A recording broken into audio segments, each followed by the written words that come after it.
Hey, this is Synergy Loves Company, where we explore how Disney connects to everything because the magic is not just in the Disney parks, it's all around us. I'm Eric, and today we're diving into music. Again, is this a music show or is it a Disney show? Well, today it's both. Again, Disney and music, though, have always gone hand in hand. Walt famously said it all started with a mouse, but it wasn't just the mouse. It was also the music synchronized with Mickey that made the magic happen. That magical connection has only grown stronger over the years, and Disney has set musical trends and capitalized on pop culture waves time and time again. Simply put, Disney and music just belong together. But there's one genre that Disney hasn't really connected that much with: hip hop. Over the years, Disney hasn't done much with hip hop and rap, which is a shame because there are plenty of hip hop fans who also happen to be Disney fans. And it's surprising that Disney didn't make more moves with the rap scene. Well, except for one thing. There's this 1994 album called Mickey Unwrapped. And this album featured Mickey and friends rapping parodies of popular hits of the time and some original tracks in there too. And I really just want to talk about this album because it's something. And honestly, I'm not too sure how I feel about it. So keeping me company today is someone who actually connects Disney with hip hop, Bethany from Park Swagger, or Park Swag, a clothing company that remixes Disney parks inspired designs with iconic hip hop lyrics. So Bethany, welcome to the show. Thanks, Eric. I'm so excited to be here. You were the first person I thought of when I was digging into this album about Mickey and friends doing hip hop songs, and sometimes sometimes they get into those like iconic hip hop songs and they're like parodying the lyrics, and I don't want to say that reminded me of Park Swag, but the same energy of connecting hip hop with Disney reminded me and made me think of you and your clothing. And I just thought you would be the best person to talk to about this. You know, it's not a bad thing to be connected to hip hop and Disney, right? So I'll take it. All right. Yes. So we'll have to see, though, if you would rather just be connected with hip hop and Disney or specifically Mickey Unwrapped after we have this conversation. Because like I said, I don't know how I feel about it. So the first thing I want to ask you is, how would you describe this album, Mickey Unwrapped? It was a mixed bag for me. Some songs are better than others. Some songs failed epically. Some songs I would listen to again. But I will say that on the scale of, like Kids Bop in the car versus listening to Mickey Unwrapped in the car, I would choose Mickey Unwrapped. Over Kids Bop. Kid friendly, as my car bops. Nice. Yeah. Yeah. And I think that's where like it kind of sits there, right? It's like definitely made for kids. It sits in that Kids Bop zone. I don't think they were going for any street cred with the songs that they made for this. I hope not, because they did not get any, except for one slightly dirty Minnie Mouse reference, but. Yes. Oh, and it kind of sticks out, right? Like, wait, what just happened? But, no, and that's I like how you put it there, like put it head to head with Kids Bop, because I think it like in a time when Kids Bop didn't exist in the early 90s when this came out, this kind of does that same, it kind of fills that same kind of gap, like those kid friendly versions of the radio hits that maybe aren't so kid friendly sometimes. And I think it's a mixed bag I like too. So I want to just list off really quick some of the titles and the songs. I'll list the whole track listing, then we'll go back and we'll kind of talk about some of our favorites and maybe some of the disasters. So we've got the first track, we've got Ice Ice Mickey, which is not Ice Ice Baby. No, that really threw me. Right, and that's the lead track. So from there from there, like, where are we going to go with this? That wasn't a parody. It was an original song inspired by Vanilla Ice or something like that, which was, yeah. Anyway, so the Minnie Mouse in the House, which was not, it sounded like a Salt and Pepper song, maybe, Yes. but not once again, like an inspired by kind of piece there. And then we get the shining moment. Track 3 on albums is usually a big, like, you put your big lead track there. We've got tag team. Yeah. Okay. That makes sense. Mm-hmm. Right. Because if you think about some of the best albums you've listened to, track 3, it really kind of hits. Maybe that's where the first single is or something like that. It did hit. Right. Because went whoop. And there it went, but not there it is, because Tag Team has this song, and it's actually Tag Team. So not only do we get a parody, right, but it's actually Tag Team doing Whoop, There It Went instead of Whoop, There It Is. We got the past tense version of their song for some reason. I think I know the reason. Yeah. Talk about it. We can get there. I looked it up. I was like Googling into the history of these songs to find some, like, that's amazing. Yeah, that's awesome, and that's gonna definitely help me get to my how I feel about this for sure. And the next one is a big question about how I feel about this, because it's Minnie's "What a Mouse," which I think is what you were referencing earlier. I was, which is a direct parody of "What a Man" by Salt, which is a great song. But I was surprised. I was surprised by some of the lyrics and the room for interpretation that they left of Minnie's, of what she was exactly singing about. Right. Yeah. It gets a little risque for a Disney song there. I was surprised it got past Disney legal. Although maybe they don't think the same way I do, that could be too. I would think that they would have to have some people who think all different ways, just for all interpretations. But who knows? Who knows back in 1994, back then, what was going on? So we've got, here's track number 5. We've got Bow Wow Wow to the Beat, which is a Mickey, it's a Pluto song. Bow Wow Wow to the Beat is a Pluto song featuring Whoopi Goldberg. Because when I think rap, I think Whoopi Goldberg. This was, I guess, before she was best known as the co-host of The View, right? Famously hip-hoppy, real edgy street, Yeah. The only thing I could think of is like Sister Act and Sister Act 2, and there was some hip-hop in Sister Act 2, but like her character didn't ever rap that I remember. Maybe she was trying to prove that she should in Sister Act 3.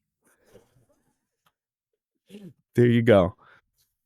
Which maybe one day still. Maybe one day still. Disney Plus. All the seconds there. Right?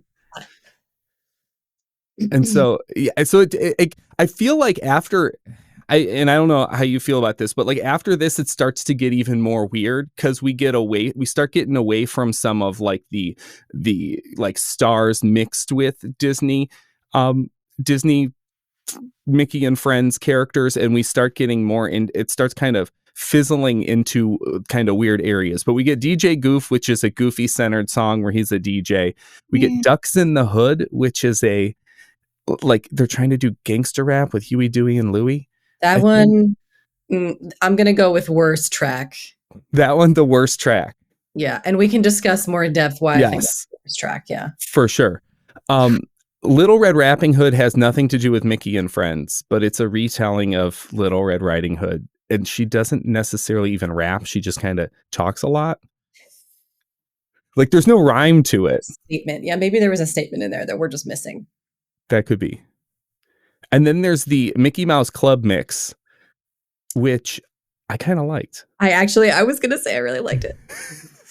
Because I could totally see someone doing it today if like they could get the rights to do it. Yeah. An actual hip hop artist, not that Mary is not a hip hop artist, but like right, I could see people wanting to remix it in their own style. So yeah. No, that one I think works. And they should have ended the album there, because then we get Color Me Bad doing like an a cappella song called The Color of Music, which this was not, no. which I don't even think Color Me Bad is hip hop. No, they're like R&B ish Yeah. adjacent, right? They're like one of those, like the New Kids were a thing and like Color Me Bad was trying to get into that early boy band scene, I guess. But not hip hop. It was not him. So that, yeah, it kind of falls apart towards the end, in my It really opinion. just it went womp, and there it went, and out the door. It was done. Womp, there it went. Meh. So we listed all the tracks, but I want to kind of dig in and we kind of put markers in them as we went, right? Like kind of Mhm. pointing out, let's get back to that. So which songs are like the standout tracks, whether it's a good thing or a bad thing on this album? So the bad ones for me that really stood out, Ice Ice Mickey, like we said, you're anticipating a straight parody of Ice Ice Baby, which I could go for, right? I could see that happening. And then that's not what you get. And it just leaves you disappointed the whole time, right? Because I keep wanting to like sing the song that I know and I don't get to. And so it No. sets me up to be like, I don't know if I'm going to like the rest of these songs. It's not a good start. And this is weird too. I'm going to get into my like if they would have held on, and I can't remember the years, I have to look at the years. Like the only thing I could think of is like Ice Ice Mickey. I know Vanilla Ice got in a lot of trouble with Queen and David Bowie's people about the samples, and there was like a lot of mess there. So I wonder if they were like trying to do it, but they couldn't. But remember, Disney at some point in the early 90s, and this is where I can't remember the years on it, owned Queen's catalog with Hollywood Records. So it's like you could have done that and been okay. And done it even better because you Right. sampled it appropriately. That's true. So that, yeah, I was like, I don't understand that choice. Like when my brain started to try to think about, is it the rights? Like, but you had the rights. And So that was you weird. can't go so close, you can't steer so closely to Ice Ice and not. Right. What else is called Ice Ice? Something Right. that ends in E that, you know. He also had some of the worst puns that I've ever heard in this one. One of them was like, I'm cold like ice cream or something Yeah, adjacent. he said something about his ice cream cone. Like, Doesn't melt. It doesn't. and I was like, that, no. That's Mickey was not the best MC. Yeah. No. I mean, bless his heart. He just wanted everyone to have a good time. I get that. But Right? yeah, this wasn't his jam. No. So that, yeah, I'm with you on that. And they're like, that one is memorable in its disappointment. That's true. No, for sure. It's memorable in its disappointment. And so like there's some forgettable songs on this album, but like what are some of the other like disappointing tracks? If we start with that disappointing one, we'll do the negative up front and then we'll talk about the positive later. Okay. Let me run through my notes here. I was not in love with Bow Wow Wow, which we kind of alluded to. Number one, they straight up said Rin Tin Tin and Lassie weren't classy, which I thought was fighting words.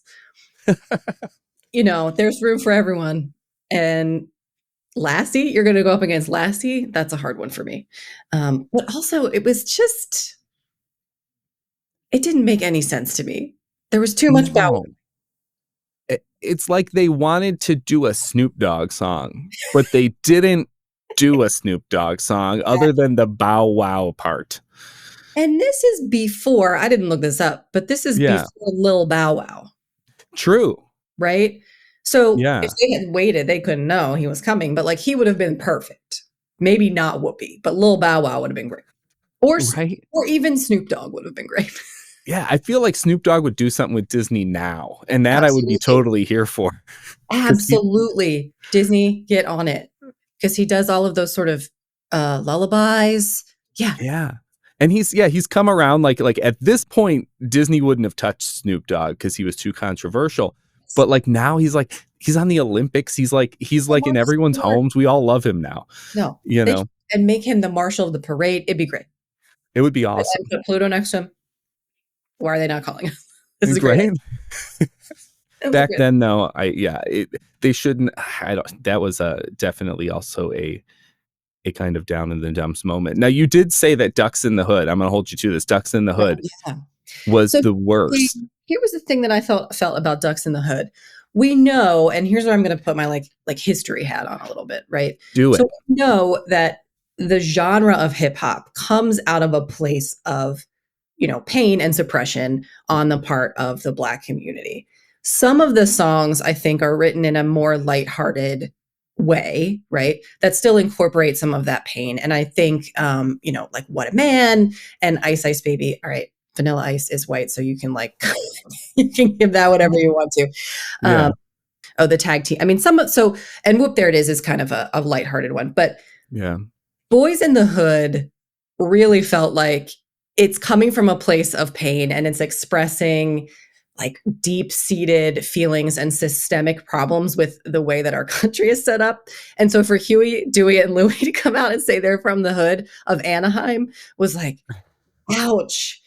Okay, that one, it went a little too far for me. Just from if you know the context of where the original song came from. Yeah. No, I agree with you more now because I didn't have that as my worst. No, okay. I didn't have that as my worst. I thought it was bad. Yeah. Well, I thought as it was a song, it wasn't I'm going to say as a song, it was not the worst. Okay.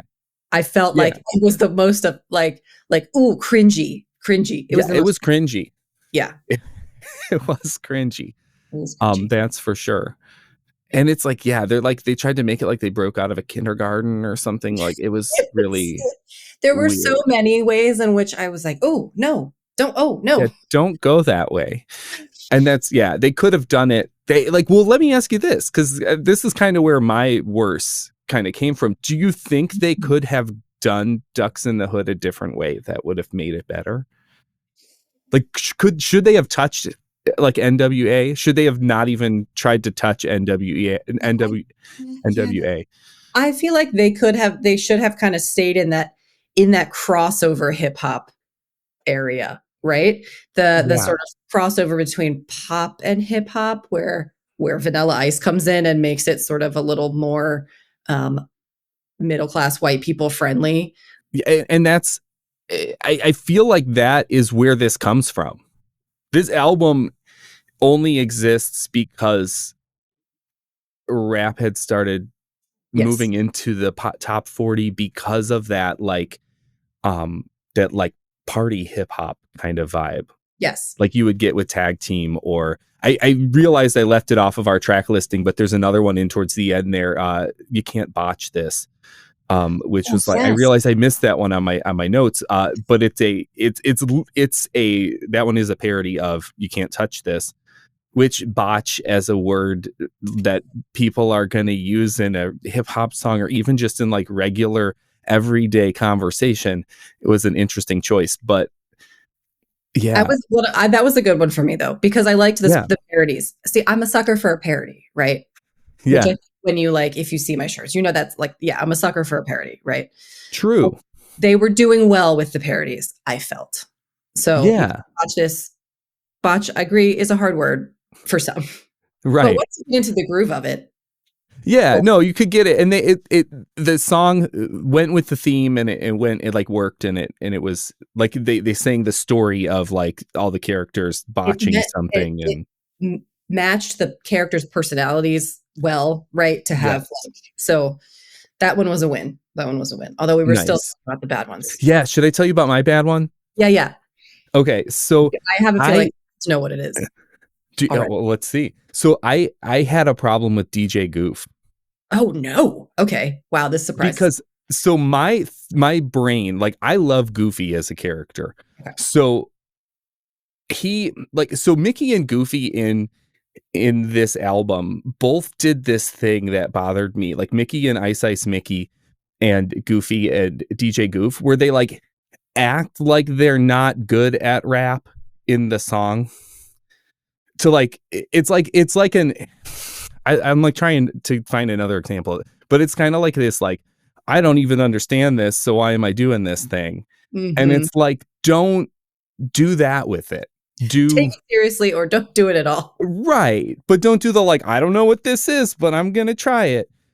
So like I saw the potential in a DJ Goof song because I Right. love the DJ Cool Let Me Clear My Throat kind of thing with the Yes. call and response song. And I was Yes. like, if Goofy did a call and response song Yeah. as the DJ and you make it like kind of one of those like goofy how-to shorts, so you could have like the narrator in there too.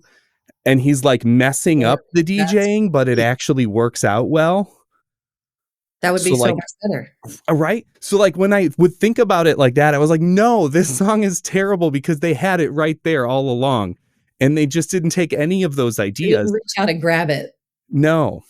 It was so like it would bother me every time I listened to that song. And then I would go listen to DJ Cool and I'd be like, we need a call and response song on this.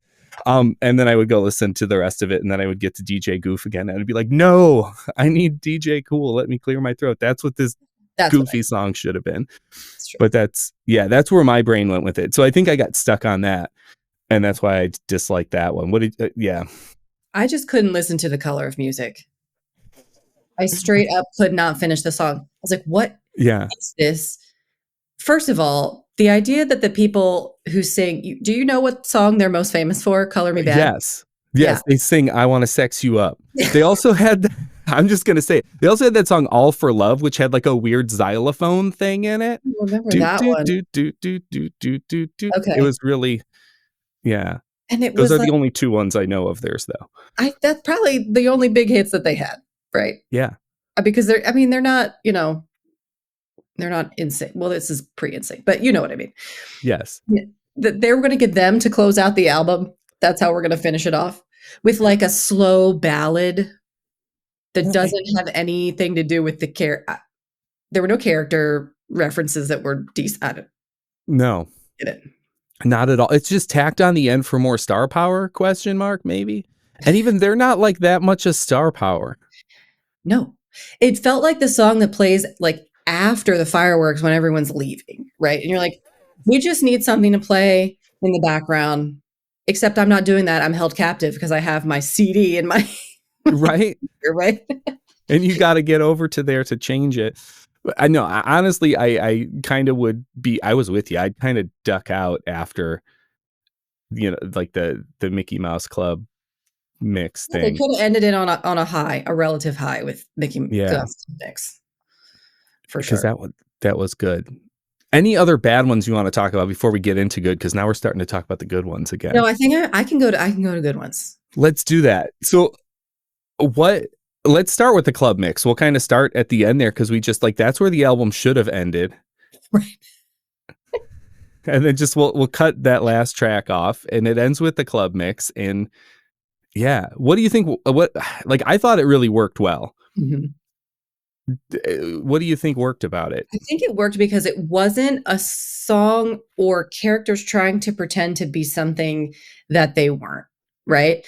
Which is what a remix is supposed to do. It took the extant song and just imposed the style of hip hop on it, or sort of, added the style of hip hop in it without pretending like the original song was made in a way that it wasn't. And so that I thought was where they really succeeded. If they were trying to pay like homage to hip hop, if that's what we want to call it, that's where they actually did. Yeah.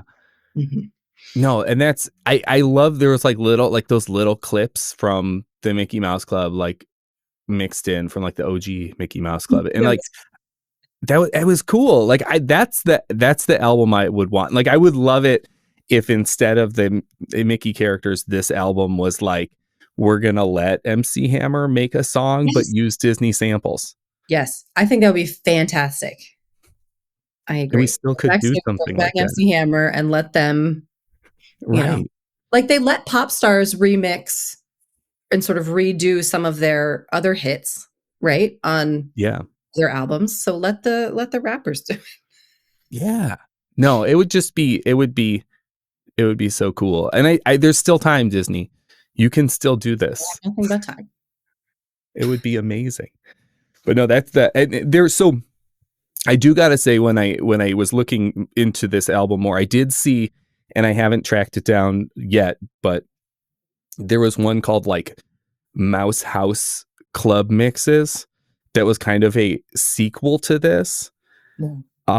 That right. So we're not doing hip hop this time. We're doing like techno, like house music and that kind of stuff, which I was like, I need to find that. And it seems to be a little more rare out there. So I gotta track that one down. I am But yeah, stunned. like I feel like this probably was the impetus to moving in that direction. Were they I like, we hope. need things to play at the Pleasure Island Club in Disney Springs? Yes, it was an album made just for Pleasure Island. It's that would be awesome though. And I could It- see it happening. It's like the only problem I have with that album is because I found out it exists in my brain. It is the greatest thing ever, and I know when I listen to it, it is not going to be as great as I think it is. Yeah. I mean, you should, just prepare yourself. Right? You know. Check my expectations.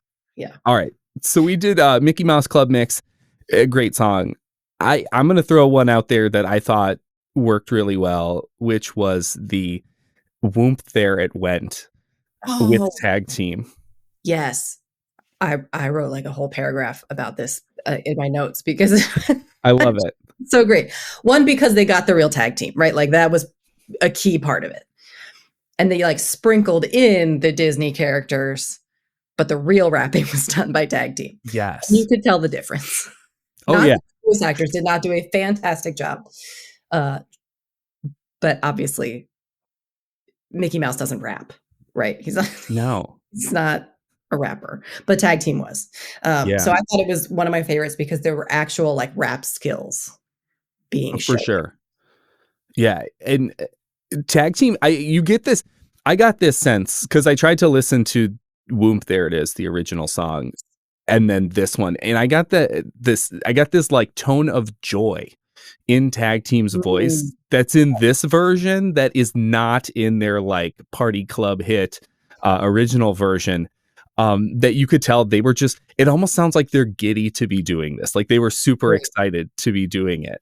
And it was fun because of that. So yes. I also did a deep dive into the term "whoop there it is." Nice. I was like, where did this come from? And I don't know if you know this, but when "Whoop There It Is" came out, there was a rival song, "Woot There It Is." Woot There It Is. 95. It was a different group that I had never heard of. One was a lot more intense and maybe darker than the other one. So Woot There It Is, apparently a more sexually explicit reference. Okay. Whoop There It Is, still referencing like booty on the dance floor, but not in an unacceptable way, I guess, for Disney, right? Which makes sense as to why they maybe went with this one as opposed to the other one. Gotcha. That makes sense. And I was not familiar with Woot There It Is with a T. I just know the one with the P. I'll look it up now. Yeah. I'm gonna have to listen. Now, did you listen to both head to head? I did not go in search of Woot. Because I'm going to have to see how they compare head to head, because that'll be interesting. I mean, obviously one got really popular and one did not. So that's there. Like when we had 2 or 3 different versions of the Macarena, one got really popular. The other ones, if you got it on some compilation CD, you were a little upset because it wasn't the one that was on MTV. But I'm going to share this story about the Whoomp There It Is thing. Yeah. Because I have these Disney, so like a lot of my Disney memories, like as a kid, we went to the parks when I was like really young, and then there was like a number of years where we didn't go to the parks. So a lot of my Disney memories come from like these weird, like random moments. And so around the same time that this album came out, the D2, The Mighty Ducks came out. Sure. And this song is in the movie. Whoop There It Is, not Whoop There It Went, not the one. No, let me specify. No, the original Whoop There It Is in the movie, And I remember as a kid going to, I was at a Best Buy. I like have a vivid memory of this. And I got the soundtrack for D2 off the shelf. And it was before I even saw the movie. And I was looking at it and I was like, this soundtrack has Whoomp There It Is on it. That song is like so new. Like, and it like blew my mind that a song that new and that cool could be on the soundtrack of a movie. Like it was movie. So there's do it. Right. I was just like, this is, like kid me looking at a CD in the store. And then we did buy the D2 soundtrack and I would run that thing on rotation, because it was amazing. With Whoop There It Is on it. Because who knew that tag team? So I wonder too, like how Disney does have like they do this. They'll like bring someone in and they're not just in one Disney thing. They're in like 3, 4, 5 things. So like I almost wonder if it was like they saw like if Whoop There It Is the thing that made this happen. Which came first. Right. Yeah. Like, was it like that song being a hit, like the summer before this came out, made it like, oh, this is a song that's not controversial, even though they didn't know it was about playing boobies. at 13-year-old birthday parties. It's fine. Yeah. Right. So like maybe rap is okay and cool and we could do it with Disney and let's put it in this soundtrack. Let's get these guys to make a song and then we'll kind of throw together a whole album around this one song. And like if they had done them all like they did this one, I think it would have maybe been a little more like you were saying with the joy that you could feel. I felt like there was also, it was sort of Muppety in a way, in the sense that you were like acknowledging that the characters were characters, right? Yes. They were having fun with it. And I thought getting all the voice actors to do the shaka laka part was amazing. But I could see like the Muppet Show doing that too, right? Having the real guys, the real rappers in the studio and then having, Animal going. So that's, yeah. And if they would have went, like you said, if they would have went more like this, it would have been 10 out of 10 for sure. 100%. I think I have a way that I described the whole album when I was trying to think about how to like, characterize it if I had to. And it feels like a Dare advertisement. It's like that meme, where the guy's got the baseball cap on backwards and his skateboard and he's like, how do you do, fellow kids? It just was a little bit too adults trying too hard. Yes. For me.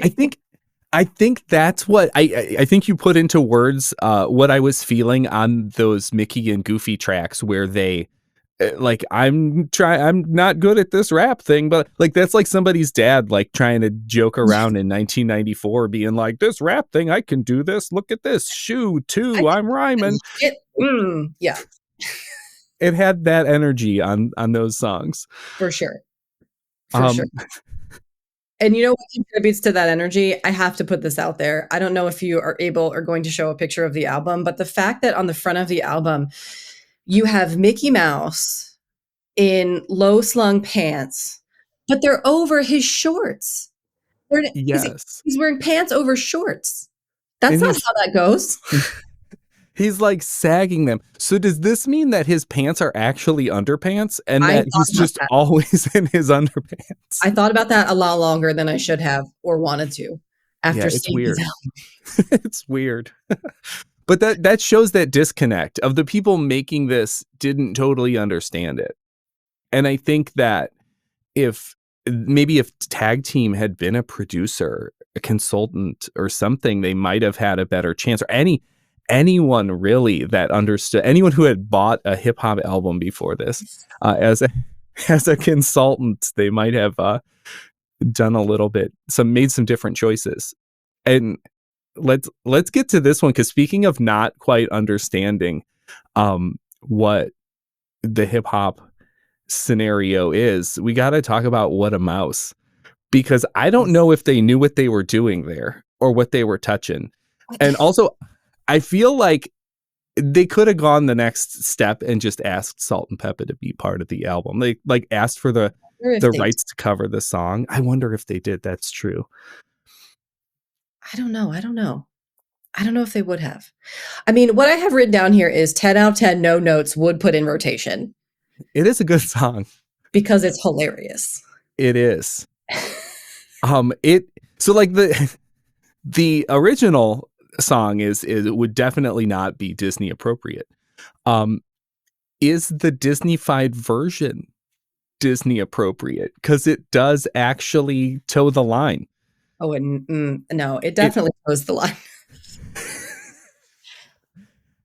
It gets risque. It's risque. And I was sitting drinking tea, right? Like listening to this album, literally choked on my tea when Minnie Mouse said, "I finally found a mouse who could make me last." And that was the end of the sentence. I thought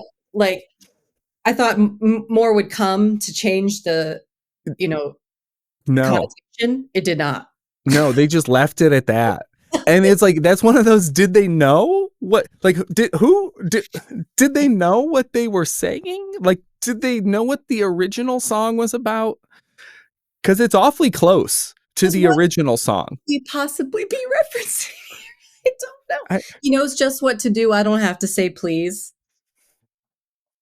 Which, even some of Minnie's delivery is a little like sensual, and I'm like, winky wink, yeah.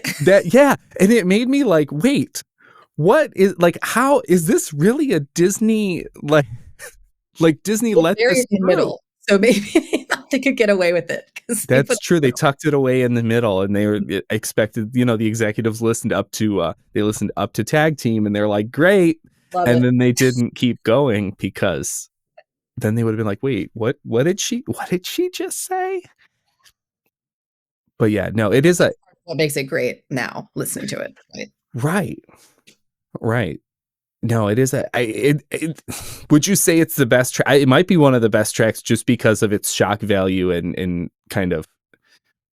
I think it, and also Minnie's like actually good.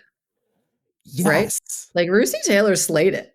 Which let's talk about that, because so I tried to go through and like look at who did each voice, because Disney's not, especially back then, they were not very forthcoming with who did the voices, and it's kind of only after the fact that we know. So like Wayne Allwine was Mickey at that time.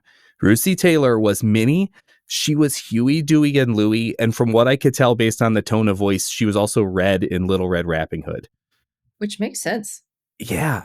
And then Bill Farmer was Goofy for like one song and then like some backing vocals. So like she did most of this album. I mean, a woman's work is never done.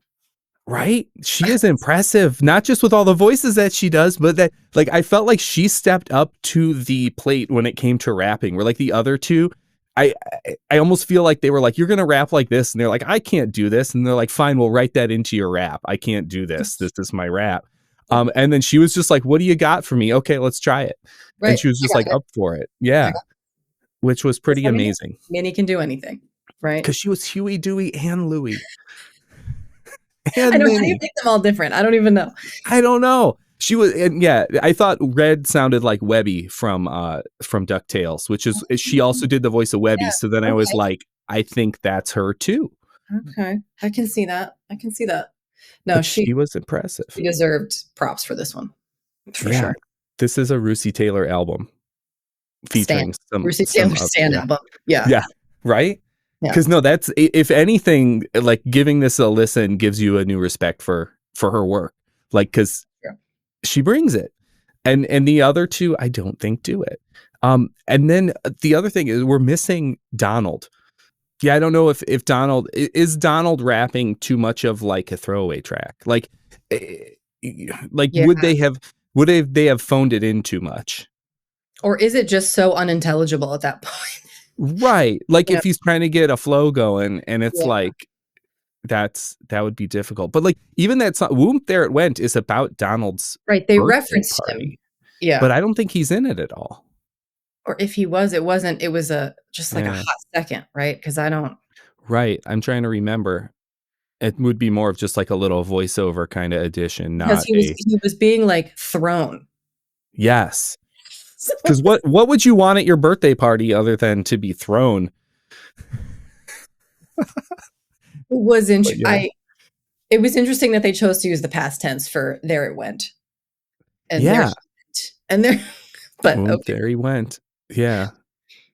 But no, it was so yeah, Rusty Taylor 100% is it's her show. This is her show. This is her hip hop world. We're just living in it as far as the songs go.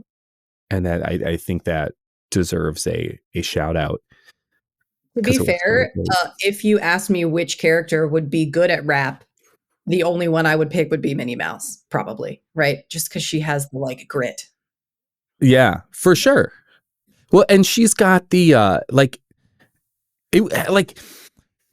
she had her own flow. Like it wasn't like she was going for like it was definitely a what would Minnie Mouse sound like if she rapped? This is what she'd sound like, and this is what she sounds like.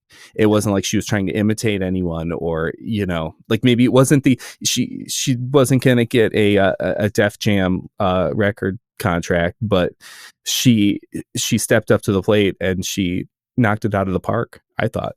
No, I agreed. Yeah, that for sure was one of my favorites. What a mouse, man. Indeed. Yeah. All right. So we kind of hit a little bit on this, but I kind of want to kind of go directly into it. And like this album is disconnected from hip hop, but what does it get right about hip hop in 1994? And then also like what are things that it gets very wrong? Like we went into the Ducks in the Hood, but if there's any other things that it gets very wrong, what do you think it gets right? And what do you think it gets wrong about hip hop in general in 1994? I think some of the songs did hit on that sense of play and the sense of fun. Like you were saying with Womp, There It Went, right? Yeah. It did sound like people enjoying themselves.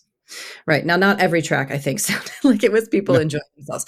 But I really, when you get to the sort of 90s hip hop, where it's sort of becoming a bit more of a crossover, that's what I associate with it, is that sense of sort of exuberant irreverence, maybe, that they did really well. And I think in Whoop There It Went. And in the Mickey Mouse Club remix, right? It was like, we're not taking it too seriously. We're letting someone play with, our IP. And if they could still do a little more of that, and that would be super fun. Yeah, I think the it's like that party aspect, which was happening a lot, I think, at this point in like the wave of the, if you would call it the golden age of hip hop of the early 90s kind of thing. Like it kind of hit at that time when that party stuff was happening. Other than Ducks in the Hood, was there anything, any egregious? I didn't find them like, borderline offensive in the way that the Hood, like borderline offensive. More so just bad, Yeah. No, I think because they didn't like the songs that we're highlighting as the best are the ones that took a risk. Yeah. That's or the worst too. I mean, like Ducks in the Hood was a risk and it did not pay off. It was a risk, but you know what else? It was a risk that they didn't invite a collaborator on. And I think if you're going to do something like this, right, you kind of said it earlier, they needed like a producer or a rapper or someone who would say like, hey, we should do it this way if we're going to do it. Or like, hey, this one, no, I'm not participating in this, right? Because like, the tag team one was, I think, really great. And the bringing in Mary Mary on the Mouse Club remix, I think probably really helped too. Whoopi Goldberg, I don't know. She couldn't save Bow Wow to the Beat, but no, she's not a rapper. Like you said, she's not known as a rapper. So in no world. I don't know what timeline that is where we think of Whoopi Goldberg as a rapper, but we're not living in that timeline. That's for sure. No, but I do think of her as, is she a Disney legend at this point? I mean, I do think of her as a Disney star. Yeah, she is for sure. She hosted the special for the 50th, so she's got it. So yeah, I think it's so that's the next. So this album comes out. It's not. I don't think it's that big of a hit, but it's there. And then Disney doesn't really touch hip hop for basically ever. From what I tried to go digging and finding more hip hop connections with Disney, and like the only thing that really would jump out to me is like they got Lin Manuel Miranda to do a bunch of stuff with Disney, like Hamilton coming out on Disney Plus was a big deal, but Yeah. even like Lin Manuel Miranda's hip hop is, and I feel like in Disney's mindset is like the safe Broadway hip hop.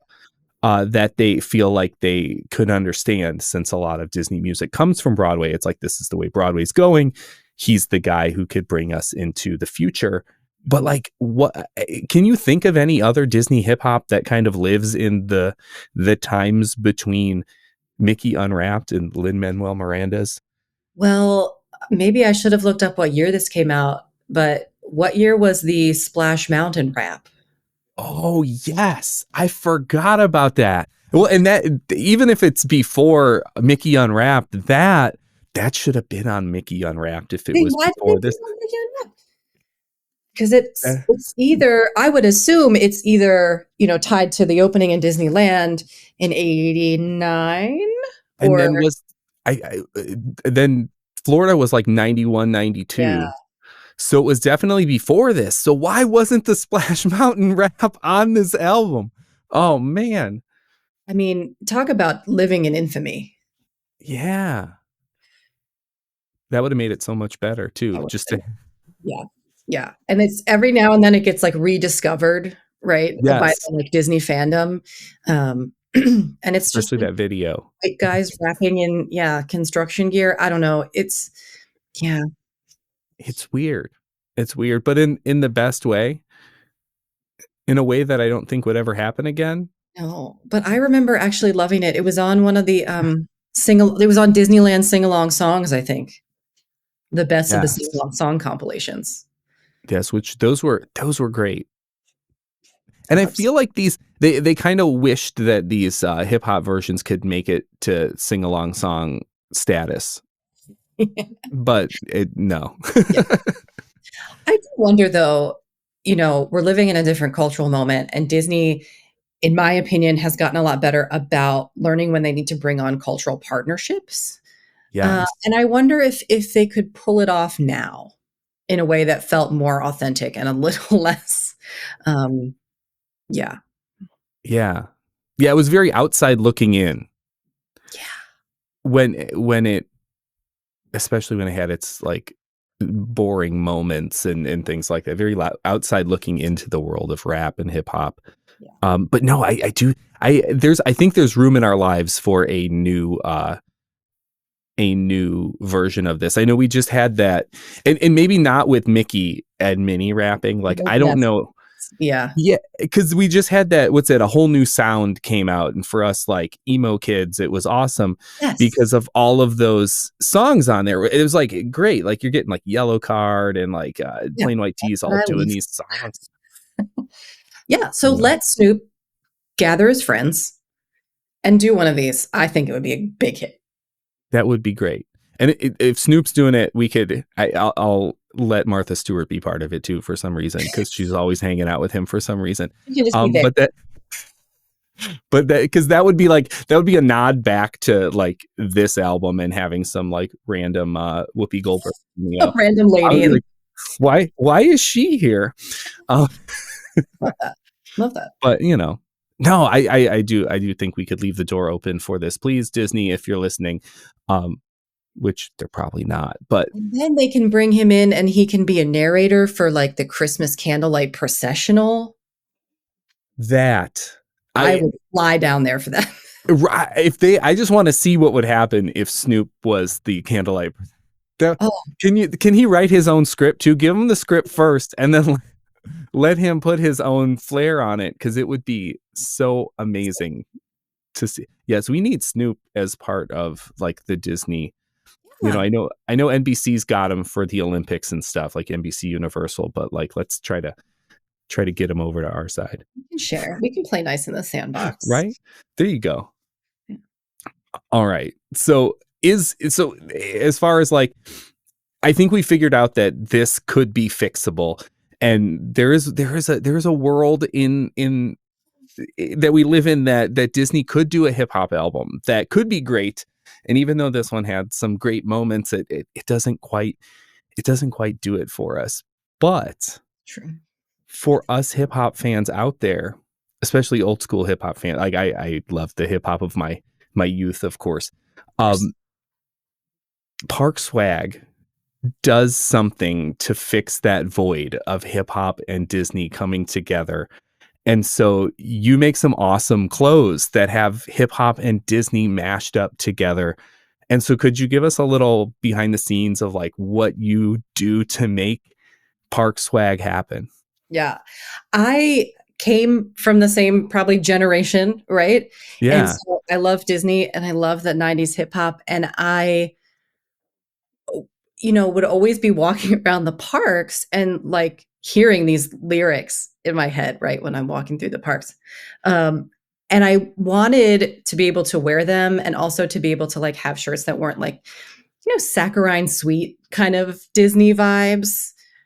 Love those on occasion. But it really started with, and I can't take credit for this. I know I saw it somewhere and I didn't love any of the things I saw it on, but I saw a Turndown for Walt shirt.